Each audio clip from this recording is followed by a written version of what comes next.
मेरे प्यारे विद्यार्थियों, आप लोग को अपना चैनल में स्वागत है। आज हम लोग 10 क्लास का जो मैथ है, छठा चैप्टर जो है वो त्रिभुज है। वही चैप्टर को हम लोग MCQ के रूप में पूरा सोल्व करने वाले हैं। आज आप लोग को 12वां गेस में जितना भी 1 नंबर वाला क्वेश्चन छठा चैप्टर का जो दिया हुआ है, पूरा चैप्टर को हम लोग सोल्व करेंगे। तो पहला क्वेश्चन देखिए प्यारे बच्चों, पहला इसमें लिखा हुआ है कि निम्न में से कौन सी आकृति समरूप नहीं है। पहले हम लोग जानेंगे समरूप होता क्या है, कहते किसको हैं। जैसे यहाँ पर आप लोग देखिए, जैसे कि ए हो गया वर्ग, ए भी देखिए हो गया वर्ग, दोनों एक जैसा सेम आकृति का दिखाई दे रहा है, एक रूप का दिखाई देता है, तो उसको कहते हैं समरूप। समरूप के मतलब होता है समरूप, एक जैसा नाकबंसा उसका हो तो उसको कहते हैं समरूप। सेकेंड उदाहरण देखिए, जैसे कि मान के चलिए ए वृत्त है, ये भी एक वृत्त है, एक बड़ा वृत्त है एक छोटा वृत्त है। ये देखिए छोटा वृत्त है, ये बड़ा वृत्त है। लेकिन आप लोग देखिए, देख करके देख पा रहे होंगे आप लोग कि देखिए दोनों देखने में सेम आकृति एक जैसा दिखाई दे रहा है। जैसे यहाँ पर वर्ग है, एक छोटा वर्ग है एक बड़ा वर्ग है। छोटा बड़ा से मतलब नहीं होता है, इसमें देखने में एक जैसा एक समान दिखाई दे तो उसको कहते हैं समरूप। तो चलिए यहाँ पर देखिए, यहाँ पर अब क्वेश्चन कर रहा है कि निम्न में से कौन सी आकृति समरूप नहीं है। तो समरूप देखिए, वृत्त भी समरूप होता है, वर्ग भी होता है, समबाहु त्रिभुज भी होता है, समद्विबाहु त्रिभुज जो होता है प्यारे बच्चों, वो समरूप नहीं है।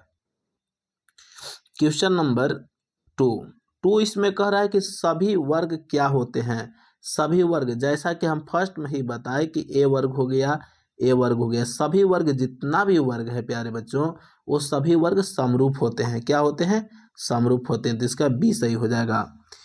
क्वेश्चन नंबर 3 वही क्वेश्चन सेम टू सेम आ गया कि सभी वर्ग क्या होते हैं। तो सभी वर्ग प्यारे विद्यार्थियों समरूप होते हैं। क्या होते हैं? समरूप।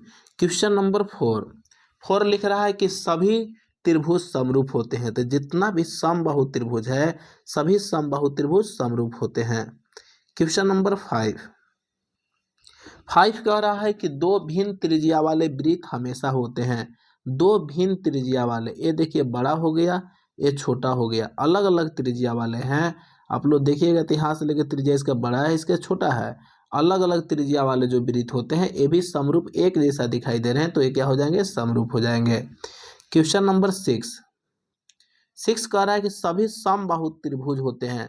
तो सभी समबाहु त्रिभुज जो होते हैं प्यारे विद्यार्थियों, वो होते हैं समरूप। क्या होते हैं? समरूप। क्वेश्चन नंबर 7 कह रहा है सभी सर्वागसम आकृतियां होती है। तो सभी सर्वागसम आकृतियां जो होती है वो होती है समरूप। क्वेश्चन नंबर 8 लिख रहा है कि समान भुजाओं वाले सभी बहुभुज समरूप होते हैं यदि उनकी संगत भुजाएं, तो भुजा कहेगा प्यारे विद्यार्थियों तो समानुपाती होगी। अगर यही कोण कहता तो कोण बराबर होता। तो इसमें भुजाएं का है संगत भुजाएं, तो इसलिए इसका हो जाएगा समानुपाती। क्वेश्चन नंबर 9 यहाँ पर लिख रहा है भुजाओं की समान संख्या वाले बहुभुज समरूप होते हैं यदि उनकी संगत कोण। अभी जस्ट हम बतलाए कि अगर भुजा कहता संगत भुजा तो समानुपाती होता, लेकिन यहाँ पर कोण कहा है तो संगत कोण बराबर होता है। क्वेश्चन नंबर 10 कह रहा है किसी त्रिभुज में एक भुजा के समांतर खींची गई रेखाएं अन्य दो भुजाओं को समान अनुपात में विभाजित करती है। थेल्स नाम के एक साइंटिस्ट थे प्यारे विद्यार्थियों, जिनका वो एक प्रमेय दिए हैं, जो प्रमेय का नाम है थेल्स प्रमेय। वो कहे थे कि जब एक भुजा के समांतर हो दूसरी भुजा, तो उसका अनुपात जो होता है वो बराबर होता है। तो अनुपात क्या होता है? बराबर।